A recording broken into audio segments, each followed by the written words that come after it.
ಇವತ್ತು ಶ್ರೀರಂಗಪಟ್ಟಣ ನಮ್ಮ ಸ್ವಾಮಿಗಳು ಹೇಳಿದ್ರು ಹಿಸ್ಟಾರಿಕಲ್ ಪ್ಲೇಸ್.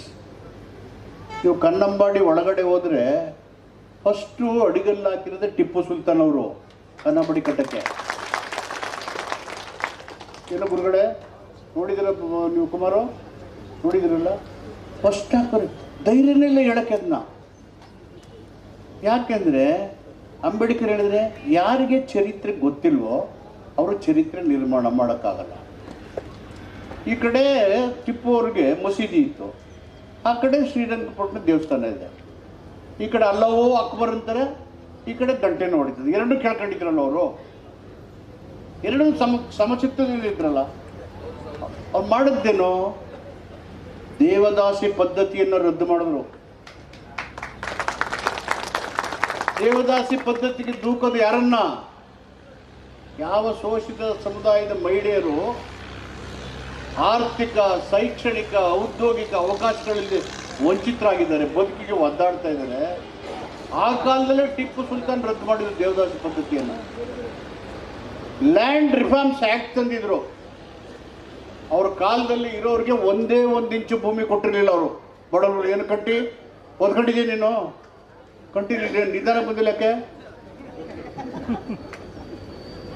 ಒಂದೇ ಒಂದು ಇಂಚು ಭೂಮಿನ ಉಳ್ಳವರು ಕೊಡ್ತಿರ್ಲಿಲ್ಲ ಅವರು. ಏನು ಪುಟ್ಟೇಗೌಡ್ರೆ, ನೀವು ವಕೀಲರೆಲ್ಲ ಓದಿದ್ರಿ ನನಗೆ ಚೆನ್ನಾಗಿ. ಆಮೇಲೆ ಇನ್ನೇನು ಮಾಡಿದ್ರು ಅವರು, ಇಡೀ ಭಾರತ ದೇಶಕ್ಕೆ ಸಿರಿಕಲ್ಚರ್ನ ತಂದವರೇ ಅವರು, ಟಿಪ್ಪು ಸುಲ್ತಾನ್. ರಣರಂಗದಲ್ಲಿ ಬ್ರಿಟಿಷರ ವಿರುದ್ಧ ಹೋರಾಟ ಮಾಡಿದ ದೊಡ್ಡ ಸ್ವತಂತ್ರ ಸೇನಾನಿ.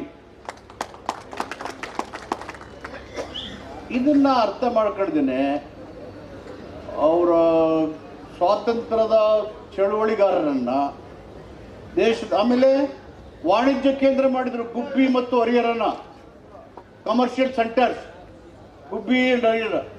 ಬ್ರಿಟಿಷರ ವಿರುದ್ಧ ಓಡಾಡಕ್ಕೆ ಫ್ರೆಂಚ್ ಅವ್ರ ಜೊತೆಗೆ ಅವರು ಸ್ನೇಹ ಬೆಳೆಸ್ತಾ ಇದ್ರು. ಆ ಥರದ ವ್ಯಕ್ತಿತ್ವ ಇದ್ದಂಥ ಊರು.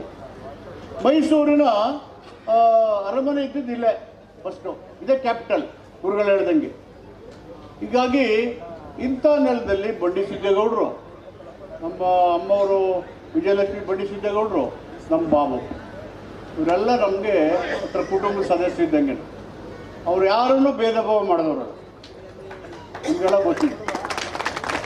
ನಾನು